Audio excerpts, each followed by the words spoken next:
Tēnā koutou katoa no hana aho ke tamaki makolo tuku kaina e nei ko wepapa tuku malai ko Eileen Li tuku inga nera tēnā koutou katoa. Hello everyone, my name's Eileen. Today I wanted to talk about my PhD work investigating linkage bias in the IDI using census data and education data. So far, I've been focusing on census data mainly. Okay, so about the integrated data infrastructure is a database contains macro-level data about individuals and households. One thing to notice here is that the span, the green middle part, is a central linking table in the IDI. You may wonder, oh, sorry, disclaimer, because I use IDI data, so everything, every opinions, findings here are those of mine, not New Zealand. Right, you may wonder how linkage is made. How linkage is made in the IDI? Well, that involves the Phrygian center method where a matching weight is calculated. So the matching weight is based on the linking variables. The more you agree on those linking variables, such as your first name, your last name, your date of birth, the higher weights you will get. And the higher the weights, the more likely you are a true link.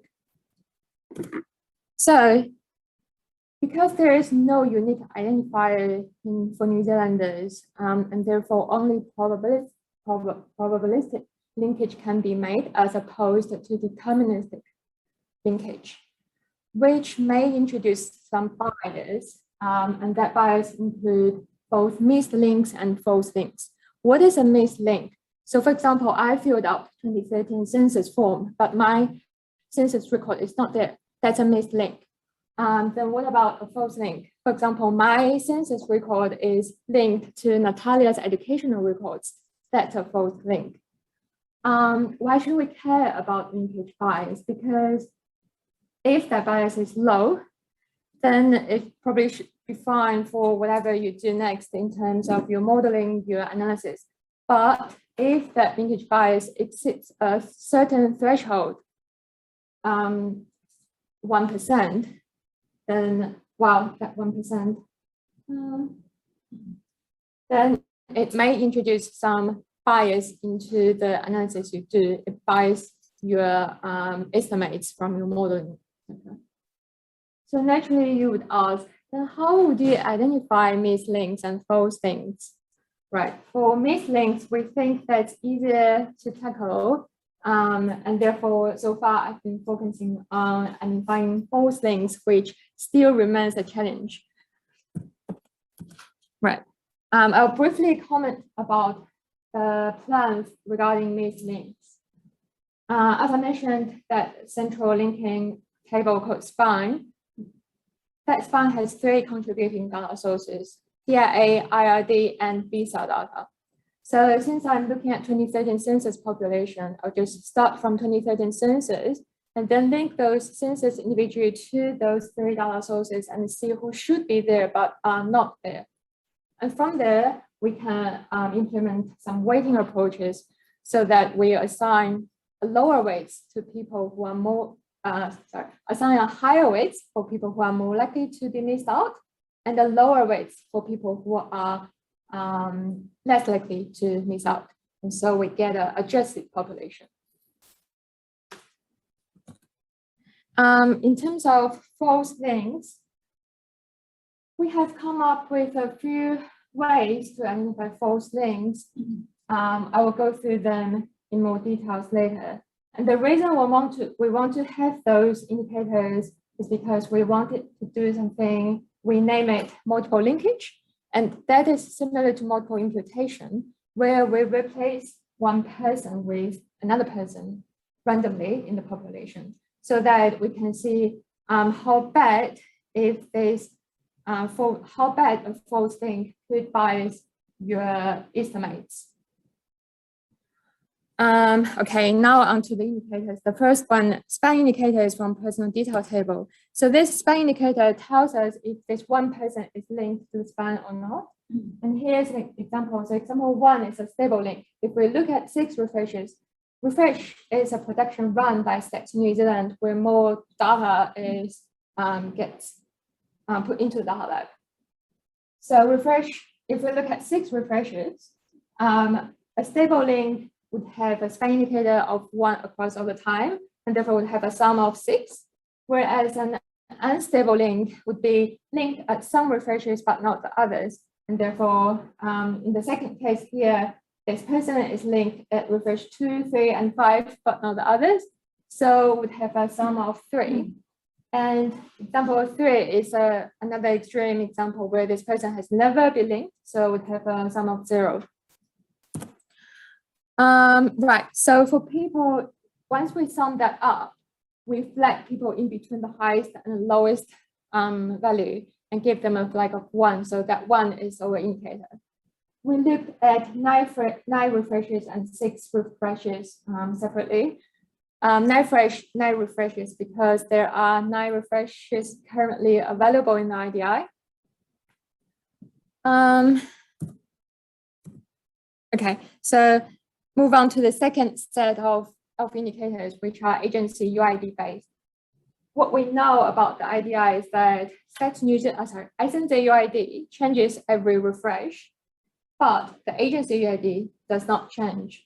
So if this is a stable link, then you would see the person A, their UID 2222 across 6 refreshes that didn't change. But for person B, there are 2 IID UIDs there, which may indicate, well, that's 2 person, not 1. So we gave people who changed agency UID across either 6 or 9 refreshes indicator of a flag of 1, otherwise 0. And we started with 7 refreshes, 7 agencies, IID, MOE, MSD, ACC, MOH, DIA, and NZTA. We chose those agencies because we think they should have a relatively good coverage of the population.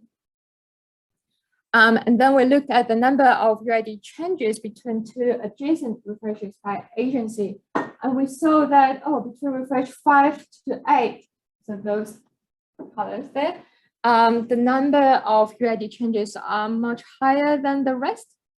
And we cannot explain why that is. So we decided, let's maybe use the latest 6 refresh, where the data is more reliable, stable. And then we threw out those 2, MSD and NZTA, because those 2 agencies have too high number of changing agency UIDs. And again, we cannot explain why that is. So, right, so that's the first 2 sets of indicators. And then the last one is from clerical review dataset. A random sample of records that did not agree on all linking variables get selected and set to clerical review, where a data analyst, a Stats New Zealand analyst, look at the record pair, and they would have access to all the identifying information such as full name, full date of birth, and full address. And by human judgment, they say, oh yes, this pair looks right, but the other one doesn't look correct. So let's give the other one a flag of 1. That flag means false positive. So this data set contains about 35,000 observations, out of which about 30% are considered false positives. So we've talked about 7 indicators so far. What we did next is we built some logistic regression models predicting individual having an indicator of 1. And from there, we applied those models to 2018 average resident population in New Zealand, and we get 7 vectors of predicted probabilities. And then we run a correlation coefficient matrix of those predicted probabilities.